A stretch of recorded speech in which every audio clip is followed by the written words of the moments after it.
राष्ट्रवादी शरद पवार गटाचे नेते श्री मनोहर सपाटे यांच्यावर 2 बलात्कार, 2 अॅट्रॉसिटी, अनेक विनयभंग, अनेक दमदाटीचे, खंडणीचे व भ्रष्टाचाराचे गुन्हे असून त्यांच्या शिक्षण संस्थेतील अनेक शिक्षकांचे लैंगिक शोषण असे आरोप व विनयभंगाचे गुन्हे आहेत।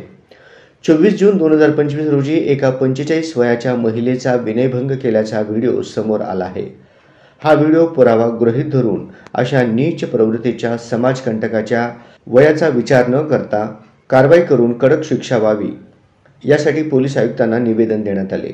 याप्रसंगी सोलापूर शहराध्यक्ष रोहिणीताई तडवळकर, महिला मोर्चा अध्यक्ष विजयाताई वड्डेपल्ली, अर्चनाताई वडनाल, ज्योतिताई बंगुंडे, विमलाताई पुठ्ठा, लक्ष्मीताई नडगिरी, गीताताई पाटोळे, अर्चना कुडक्याल, सुधा बनगोडे, अंबिका देवकर, मीनाक्षी कंपल्ली, संगीता खंदारे, सीमा शिंदे, रेखा गायकवाड, रुचिरा मासम व महिला पदाधिकारी उपस्थित होते।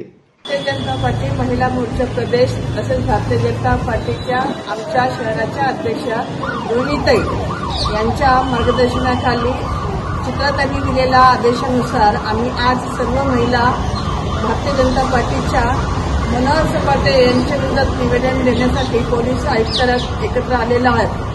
भारतीय जनता पार्टीची सत्ता इतकी मजबूत असताना पण या लोकांची, राष्ट्रवादीच्या या लोकांची हिंमत कशीच होते हेच आम्हाला आजपर्यंत कळलेलं नाहीये।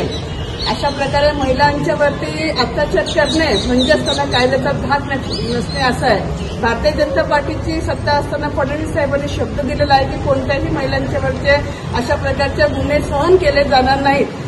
ठामपणे देवेंद्र भाऊ आमच्या पाठीशी आहेत, चित्राताई आमच्या पाठीशी आहेत, आमच्या शहराच्या अध्यक्ष रोहिणीताई आमच्या पाठीशी आहेत। त्याच्यामुळे कुठेही महिलांच्यावरती जर अत्याचार होत असेल त्या अत्याचाराला विरोध करण्यासाठी आम्ही सर्व महिला खंबीरपणे आज उभ्या आहोत। अशा सर्व गुन्हेगार लोकांना कडक अशी शिक्षा झाली पाहिजे।